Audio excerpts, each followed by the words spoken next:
Bonjour et bienvenue dans ce nouveau numéro d'un projet formation, une entreprise. Aujourd'hui, je vous emmène dans le Tarn-et-Garonne à la rencontre de Marie et de Florence qui travaillent au sein de l'APAS 82, une association de l'aide à domicile. Alors, vous êtes prêts à découvrir une belle initiative de la cohésion sociale? Allez, c'est parti! Bonjour Marie, merci de nous accueillir dans votre structure. Alors, vous êtes la directrice de l'APAS 82. Est-ce que vous pouvez nous en dire davantage sur votre association? L'APAS 82, c'est une association tarn-et-garonnaise qui veut dire Association Promotion Autonomie et Santé 82, dont le siège social est basé à Castel-Sarrazin, mais qui est aussi présente sur les villes de Montauban et de Caussade, et qui gère aujourd'hui 12 services en lien avec l'aide et le soin à domicile. Donc aujourd'hui, l'association elle compte 140 salariés. On va dire les missions principales de l'association, c'est l'accompagnement à domicile des personnes fragiles, donc fragilisées soit par la maladie, par la perte d'autonomie ou aussi fragilisées par une situation de précarité. Quels sont les types de métiers qu'on peut retrouver dans votre structure? On a d'abord des métiers en lien avec la santé. Nous avons des médecins, des infirmiers, des aides-soignants. Ensuite, on a des métiers en lien avec l'accompagnement, donc avec des aides à domicile, des aides médico-psychologiques. On a aussi des métiers paramédicaux, comme les ergothérapeutes, les psychomotriciens, les psychologues. Et puis après, on a des métiers aussi administratifs, et puis aussi des métiers en lien avec la logistique de l'établissement, comme par exemple des secrétaires ou des comptables. Et donc, quels étaient vos besoins, vos enjeux en termes de ressources humaines? Il faut savoir que depuis quelques années, le secteur médico-social, et pas que l'APAS 82, est confronté à des problématiques RH, alors de recrutement mais aussi de fidélisation des salariés. C'est pour ça qu'on s'est dit qu'il faut qu'on puisse bénéficier d'un accompagnement PCRH pour avoir finalement un regard extérieur qui va nous faire prendre de la hauteur sur ces situations un petit peu complexes en termes de difficultés RH. Bonjour Florence, vous êtes chargée de mission auprès de la direction de l'APAS 82. Quel a été l'accompagnement proposé par Uniformation pour répondre à vos besoins RH? Uniformation nous a proposé en effet un accompagnement PCRH de 6 jours au total, découpé en 2 temps. Une partie de diagnostic auprès de l'équipe d'encadrement, donc qui s'est réalisée fin 2022. Et ensuite une partie, on va dire, plus d'accompagnement personnalisé de 4 journées, début 2023. Et concrètement, comment ça s'est passé? L'accompagnement concrètement s'est organisé sous forme de rencontres, de réunions avec l'équipe d'encadrement. Il y avait 3 axes qui ont été dégagés de ce diagnostic déjà. Un premier axe sur les difficultés de cerner et de repérer au sein des équipes qui fait quoi, où s'arrête une mission, où commence celle des autres. Ils nous ont permis de construire une matrice dont on se sert aujourd'hui pour bâtir les fiches de fonction.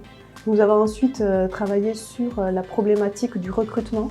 Procédure de recrutement, outils de recrutement, puisqu'une des difficultés rencontrées, c'est en effet de rendre ce secteur d'activité qui est complexe, attractif. Et puis la suite, c'est-à-dire comment on reste en poste et qu'est-ce qui fait qu'on a envie de rester travailler une fois qu'on est entré à la PAS. Et c'est notamment mettre beaucoup l'accent sur la formation. Donc replacer le plan de développement des compétences au cœur des pratiques. Bonjour Sophie. Vous êtes conseillère emploi-formation chez Uniformation. Du coup, c'est quoi le rôle du conseiller Uniformation? C'est d'informer, de conseiller et d'accompagner les entreprises avec lesquelles on travaille au quotidien sur des sujets d'emploi, de formation professionnelle et donc de développement des compétences des salariés. Notre rôle, c'est de développer l'alternance et donc on accompagne les entreprises dans leurs projets de recrutement, que ce soit en contrat d'apprentissage ou encore en contrat de professionnalisation. L'une de nos missions, c'est également de faciliter les départs en formation, en déployant avec la structure son plan de développement des compétences ou en accordant des aides financières. Et enfin, un rôle principal aussi, c'est d'apporter des conseils en matière RH au sein des structures, aux entreprises. Et tout ça, en fait, ça passe par une présence sur les territoires forte pour pouvoir finalement assurer un service de proximité et en même temps apporter des conseils personnalisés. Comment est-ce que le conseiller Uniformation peut accompagner une entreprise? Il y a plusieurs façons de le faire. Tout va dépendre finalement de la taille de l'entreprise, du secteur d'activité et de ses besoins. Dans le cadre de l'accompagnement qui a eu lieu au sein de l'APAS 82, en gros, moi j'identifie 3 temps forts.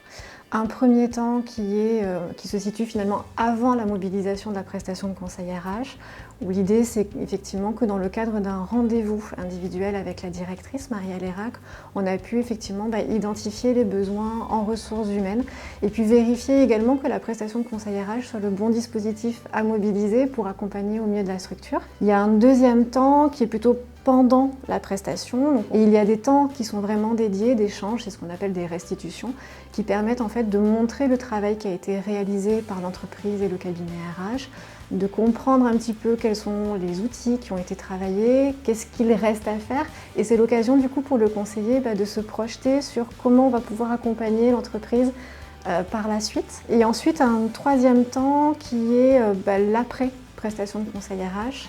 J'ai pu intervenir en fait dans l'entreprise pour présenter à l'équipe d'encadrement comment se construit un plan de développement des compétences et comment on le fait vivre en fait au fil de l'eau dans l'entreprise. Ça a été l'occasion finalement de se dire et de proposer qu'il y avait peut-être d'autres acteurs aussi à mobiliser, notamment des partenaires comme l'APEC, comme le CIBC dans le cadre du Conseil en évolution professionnelle. Et maintenant, comment est-ce que vous voyez la suite ? Alors effectivement, la suite, on va dire que c'est un chantier. Aujourd'hui, il y a plusieurs projets qui sont envisagés sur 2024 avec l'intégration d'une formation en lien avec l'APEC qui va nous permettre en fait de parfaire nos outils en lien avec les entretiens professionnels. On envisage aussi l'intervention du CIBC pour nous permettre de mieux comprendre les outils en lien avec la formation. Et après, en dernier lieu, pour aller un peu plus loin en fait, dans l'accompagnement PCRH, on va pouvoir bénéficier à nouveau du soutien d'Uniformation. Merci beaucoup, c'était très intéressant. Alors, ce projet vous a convaincu ? Si vous aussi vous avez des projets pour votre entreprise, essayez la formation avec Uniformation.